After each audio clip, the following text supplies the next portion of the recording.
Modunuz düşüktür, canınız sıkkındır. Ama iki seçeneğiniz vardı. Ya kalkacağım ve modum iyi olacak, bir şeyler yapacağım diyeceksiniz.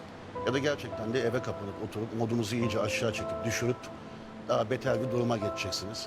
Bu tercihi o sırada hep iyi olmaktan, keyifli olmaktan, ayağa kalkmaktan, sabretmekten yana kullanınca bir süre sonra o sıkıntının da geçtiğini, aslında kafanıza büyüttüğünüz bu kadar büyüyen şeyin bu kadar büyük olmadığını, yani bir şekilde işlerin altından kalkmaya gayret ettim. En kötü ihtimalle kimseye zarar vermeden halletmeye çalıştım.